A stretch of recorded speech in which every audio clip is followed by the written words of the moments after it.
So what are the best softwares and tools out there to manage your video production company as well as deliver amazing results to your clients? I run a video agency in Los Angeles. I have a full-time staff of editors and some freelance videographers here and across the country. And we deliver content every single week to dozens of happy clients.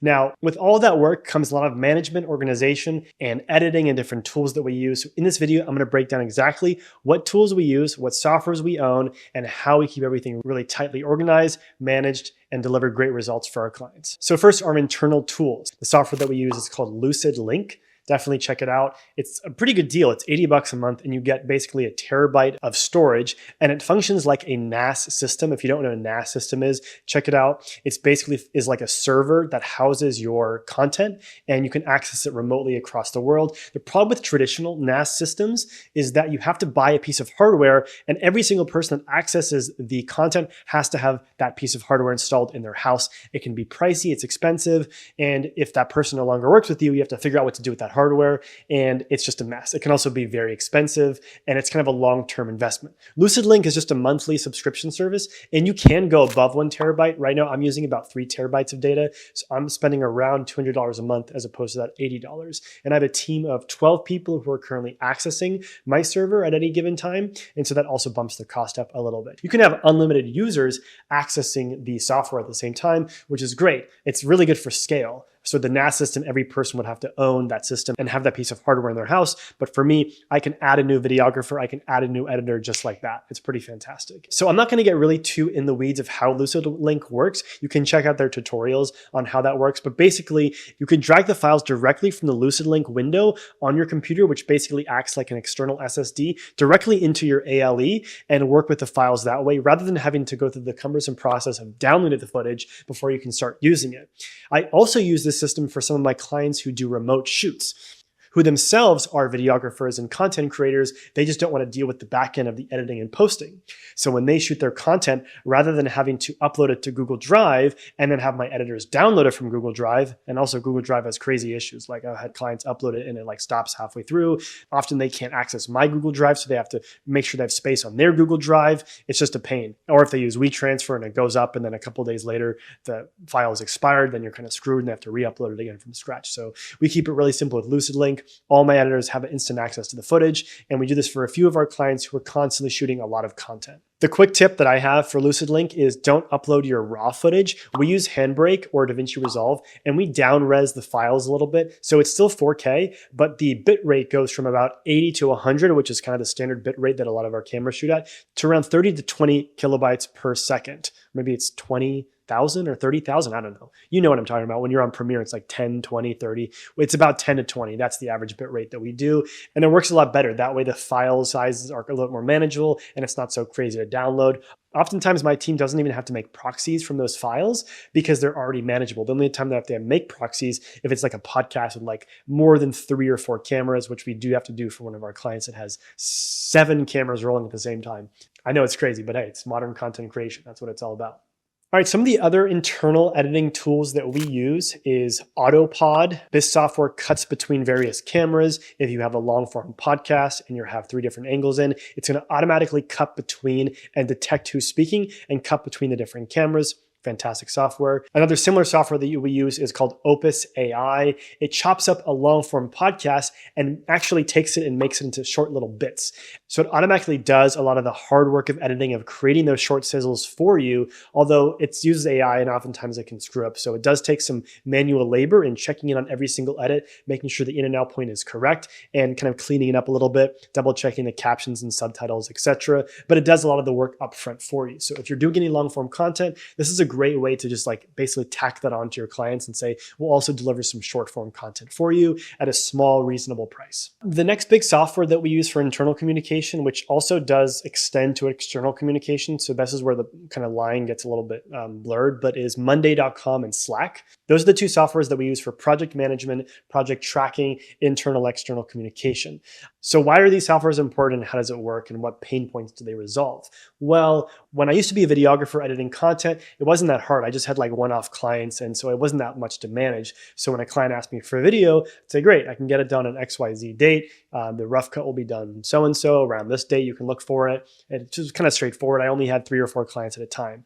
Now I am consistently delivering 15 to 20 videos every single week. So keeping track of when those are supposed to be done, when the rough drafts are supposed to be done, when the final cuts are supposed to be done can be pretty overwhelming. So I've automated this process by using Monday.com and setting up internal integrations with Slack.com. It's not that hard to set up. You can actually chat with the Monday.com support team and they'll help you create these integrations. But for example, when I assign a new project to an editor, I create the item in Monday.com and I put in exactly when the rough cut is supposed to be due and when the final cut is supposed to be due.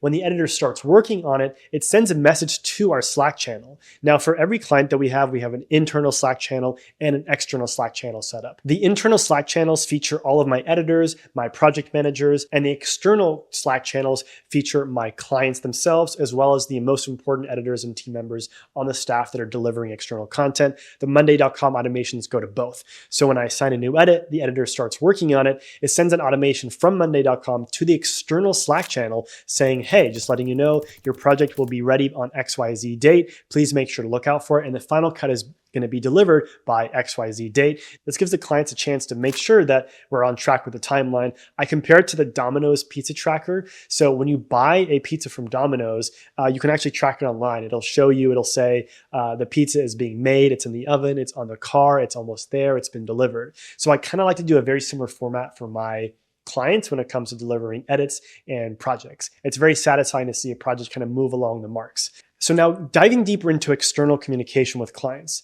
Now, I used to have all my clients on my email. I would just send an email whenever I had a new edit done, whenever I had a question. I still do some of this for more of my VIP clients, but for more of my retainer clients that are more consistent, I really like to keep everything in Slack. That way, my entire team sees what's going on at any given point in time, and there's a really clear thread for that communication, so you can scroll up and just view the chat history. You can track the process of the projects that you're working on, and it's not kind of muddled up with all the different emails. My favorite feature on Slack is you can create a thread, you can reply to that thread, and then that'll kind of create its own conversation starter that goes to the side, as opposed to email. It's one email, then another email, and another email. It's just very messy. It's all over the place.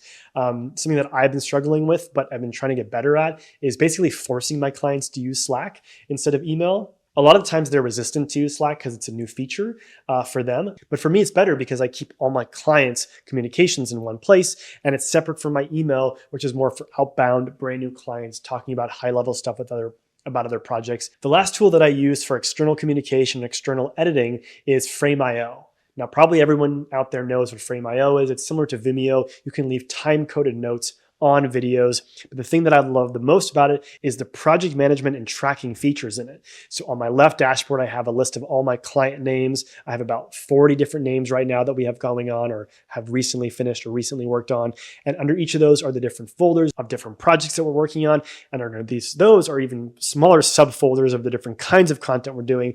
There are literally folders within folders within folders within folders, like 7 or 8 or 9 layers deep of subfolders. This is something you can't do it in Vimeo. You can't do in Google Drive, at least very effectively from how I know, understand it. And it's harder to download things in mass on Google Drive. So Frame.io is the best tool that I've found out there for this kind of stuff. You can also draw and circle on things, which is just the craziest thing for editing notes.